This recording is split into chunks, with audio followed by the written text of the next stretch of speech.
Okay, we got a quick video here for you guys. We got a older Echo machine here. This is a Echo SRM-210. Customer brought it over to us because they were having hard starting, and the machine was sitting for quite some time in their storage unit, and they had not used it in at least 3 to 5 years based on the customer's information they gave me at the time of bringing the machine over to us. And this is what the fuel system looks like on the machine. So I had a subscriber ask me to do a quick video regarding the linkage and the fuel routing and what the fuel system looks like on these machines here for reference points, so you can have it call template or some kind of a point to go on whenever the fuel lines are hooked up to the machine. It's what it looks like on a carb.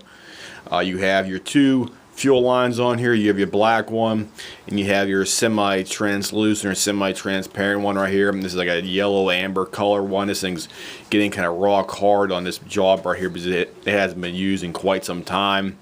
And you have your primer bulb up here, and typically you have to replace your carb. The intake gasket on it, this intake gasket is stuck to the carb on here. This thing needs to be replaced as well too. They can normally peel off like it's so, like it is. But the problem is with that is it's always a good idea to replace the intake gasket on these carbs, because if you don't, more than likely it may lead to have air being vented around the carb's body right there and not sealing a proper gasket onto the block right here. They have a plastic block, and you have your carb. In between those two, you have your intake gasket right here for reference points. So that's how it basically sits onto the carb, like so. That's what it looks like right there, like that. Sits just like that onto the carb assembly.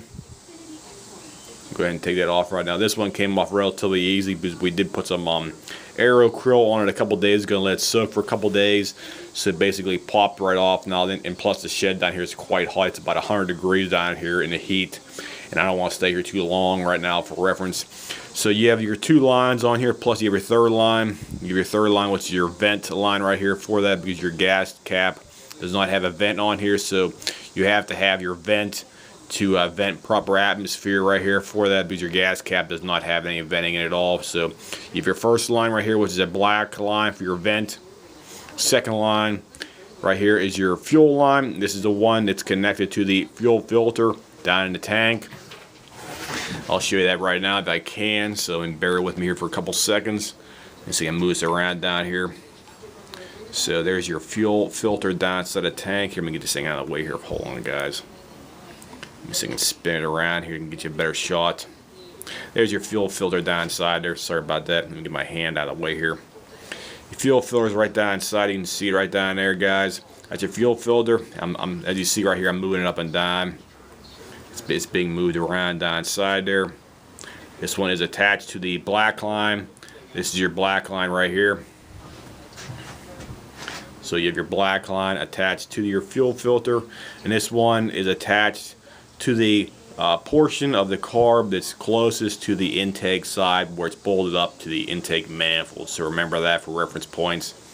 And that's what it is. So your black line right here, that's your fuel line with the fuel filter attached, and that's the closest one to the intake side where it mates up to the carb and the intake manifold side of the machine right here for that. So always remember that. Your second fuel line is your return fuel line. That's this one back here. This one is your return fuel line. That's the one closest to the intake side of the carb here for reference points. So there's your intake side right there for that. That's going to your air box cover. That's what it looks like specifically for that. And we have to replace the carb on this machine right here because the carb's bad. So basically what happened was the machine was not priming up. This thing is not priming at all. All it's doing is pushing dry air. It will not suck up any gas to the machine, so the tank needs to be cleaned out. There's debris in the tank.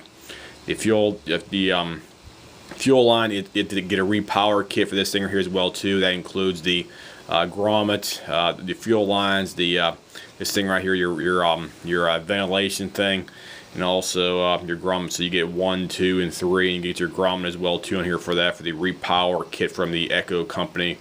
Plus the tank needs to be cleaned out, the carb needs to be replaced, and the intake gasket, as I said before, has to be replaced as well too, because these things do break and they do have to be replaced on here. Because if they do not, if you don't replace them, when you try to reuse them, there's a high likelihood they may be venting air from outside, which is going to upset your balance for the fuel mixture ratio on these machines. So always replace the intake gasket on your machine. I'll put a link at the bottom of the page here for the specifics about the part numbers and stuff like that. So we'll get a part number for the repower kit right here, the carb assembly, and also your intake gasket when you're doing your fuel system, overhaul and rebuild the whole entire fuel system on a job like this. So I just want to do a quick video detailing which fuel line went to where and what it should look like when you're taking it apart and putting it back together on this machine. This is the Echo SRM-210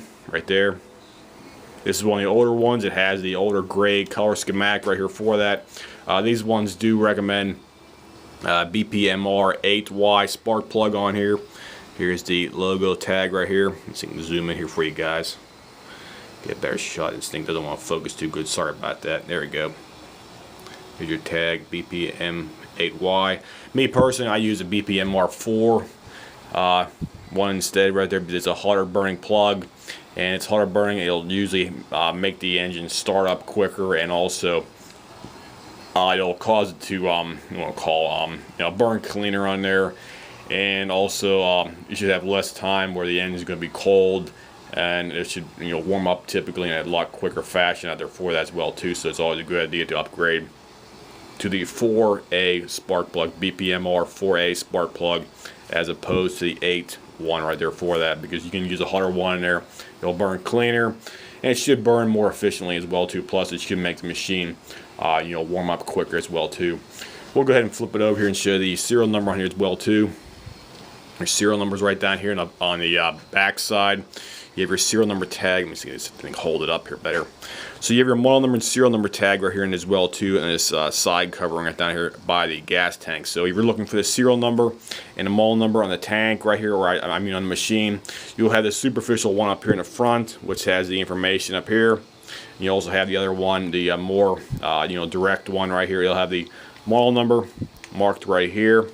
You also have the serial number marked right here. You need both of them in order to look up parts on the various manufacturers' websites for illustrated parts listing. So we'll go ahead and show you that right now here for that. This one has the S728 designation here. So there you go. There's the serial number. You need that for all reference points that go on. So that's everything about the machine here for the fuel system overhaul and rebuild and stuff like that, what you need to do for general purpose cleaning out the tank and totally rebuilding and overhauling the fuel system on a older Echo machine such as this. This is the SRM version, SRM-210. And this machine has about, I think about 110 psi in this one right here. So the compression is higher than the threshold, because typically we have a threshold of about 95 to 100, so it's about 110. So the machine should run okay after we get done, overhauling and rebuilding the machine. You always want to verify it has good compression in the engine right here, because if you have I'd say below 100 psi in your engine, typically between 90 and 100 psi in the engine, it might not be worth repairing. Plus this one also has a little bit of scoring in the exhaust as well too. It's not much, but it's noticeable in there. And let me see if I can show you that right now, but I probably can't. But it does have a little bit of scoring in the exhaust right there for that. Let me see if I can get a better shot here for you guys. This is a little bit of scoring in there, but it's not much. It does have a little bit of carbon in there as well too. So we'll have to go ahead and clean that out and put it back together after we get done with the ordering the parts on this machine here. And we'll do a follow-up video detailing the performance of it after we get done doing the overhaul and rebuild of the entire fuel system on a job here. So stay tuned, guys, and I'll see you.